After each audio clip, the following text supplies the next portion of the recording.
De estar aqui de novo, de poder estar vendo os irmãos e poder adorar o Senhor, né? Junto com vocês. E eu queria compartilhar uma meditação que Deus falou muito comigo, né? E eu tô na saga de Filipenses, né, agora. E eu tô meditando em Filipenses. E no capítulo 3, do versículo 2... Na verdade, em toda essa carta, Paulo ele vai estar trazendo alguns pontos de exortação, né, para os filipenses. Ele vai estar trazendo algumas ordens, alguns direcionamentos, né? E nesse versículo, no capítulo 2 e no capítulo 3, Paulo vai estar exortando eles para que eles tenham cuidado. E ele vai dizer, cuidado com os cães, cuidado com os maus obreiros, cuidado com a falsa circuncisão. E no versículo 3, ele vai dizer, porque nós é que somos a circuncisão. Nós é que adoramos a Deus no Espírito e nos gloriamos em Jesus Cristo, em vez de confiarmos na carne. E antes de eu começar a meditar, antes de eu anotar qualquer coisa, esses dois versículos me constrangeram muito. Porque eu comecei a olhar para mim, para Carolyn, né? E como igreja do Senhor e como nós estamos. E me veio, na verdade, meu coração, ele já pesa, não é de agora. Se eu não me engano, da vez anterior que eu vim, que eu voltei para cá, eu acho que foi no Natal. Vim para passar o Natal também. E eu falei sobre isso aqui na igreja, sobre a condição da igreja brasileira, como ela está agora, né? Como nós estamos, como a gente tem se posicionado. Isso tem alertado muito o meu coração e durante essa meditação eu parei o que eu queria escrever, o que eu achava que deveria escrever ali. Eu comecei a orar ao Senhor e eu comecei pedindo misericórdia ao Senhor e pedindo perdão a Deus, porque eu tenho falhado com o Senhor. E como igreja brasileira, eu comecei a pedir misericórdia ao Senhor. E eu disse, Senhor, nos perdoa. Nos perdoa das vezes que nós confiamos na carne, como Ele está exortando os filipenses aqui. E esse era o contexto, na verdade, daquela região de Filipos, né? Paulo estava ali falando para uma galera que tinha uma condição financeira muito boa e estavam enfrentando algumas oposições dos não cristãos, dos não crentes.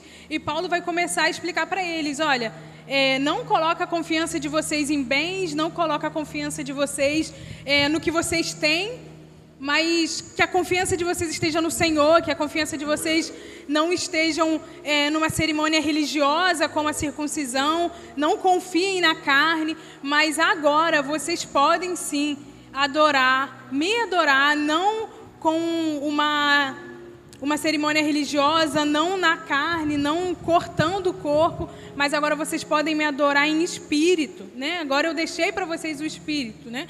O Senhor, antes de Jesus subir, Ele deixa para nós o Consolador.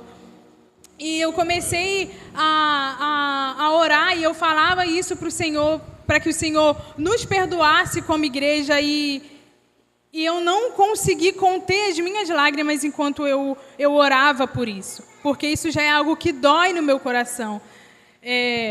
Eu já tenho visto algumas igrejas que não têm se posicionado da forma que o Senhor pede, e isso não é só aqui no Rio de Janeiro, são em outros estados também.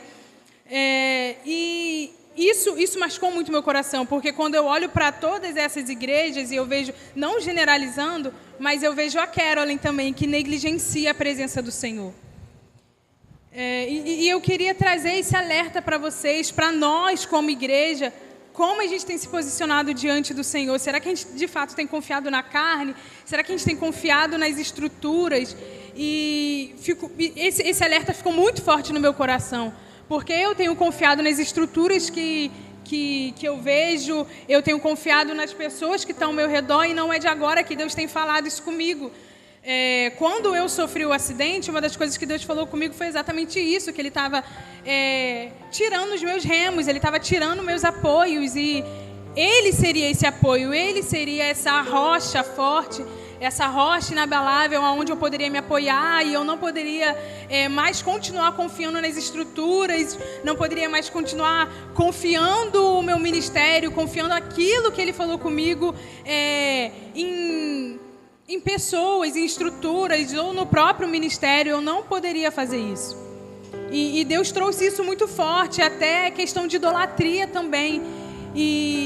Então esse texto falou muito forte comigo, quando Deus fala, olha, não confiem na própria carne, não confiem no que vocês têm, não confiem nos bens que vocês têm, não confiem nisso, não coloque a esperança de vocês nisso, a esperança de vocês é o Cristo ressurreto. E Paulo, ele vai começar a exortar os filipenses, né, a respeito disso, e ele vai trazer muitas coisas aqui nessa carta. Mas isso foi o que chamou muito a minha atenção. Muito. E lá na frente, Paulo, ele vai falar que ele já considerou tudo como esterco. Ele não tem mais nada como ganho para ele. Mas o que ele achava que era bom para ele, o que ele achava que era ganho, ele considerou como perda.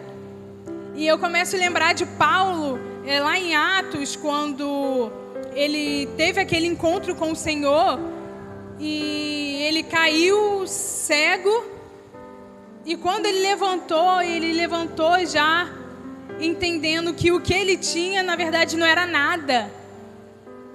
E eu comecei a me perguntar, onde foi que eu me perdi?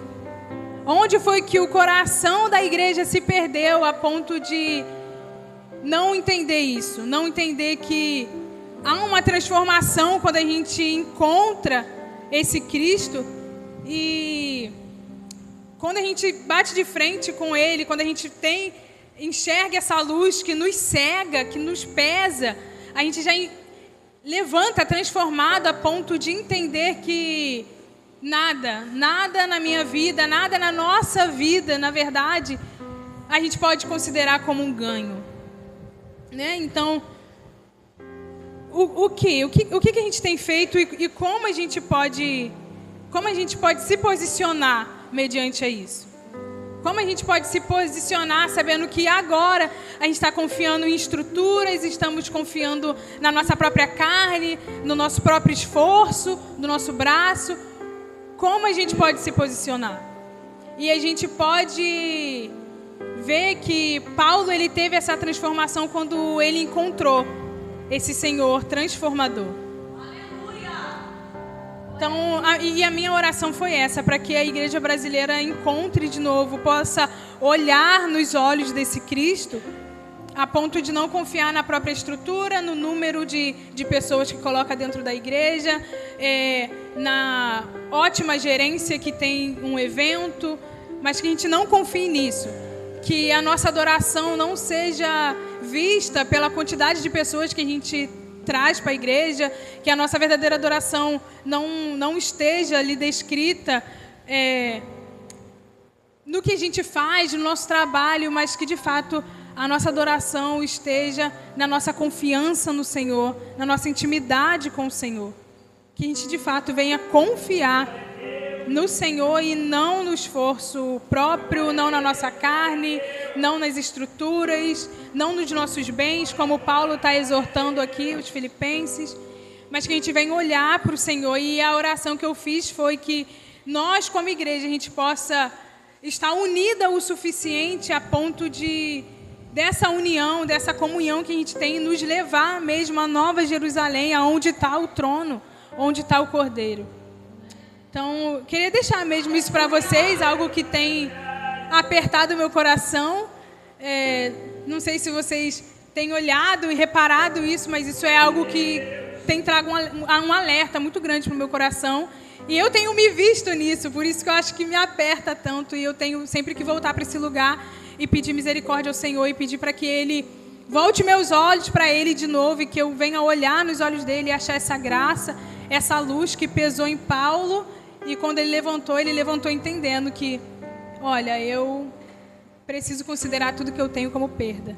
E que a gente venha olhar para isso também, olhar para esse Senhor, para esse Cristo, e entender que a gente pode se esvaziar daquilo que a gente tem, se esvaziar do nosso eu, do nosso ministério, se esvaziar daquilo que a gente acha que tem, do cargo eclesiástico que a gente acha que pode se achar grande demais, quando na verdade a gente precisa descer, né? Quanto mais o nosso cargo sobe, mais a gente desce.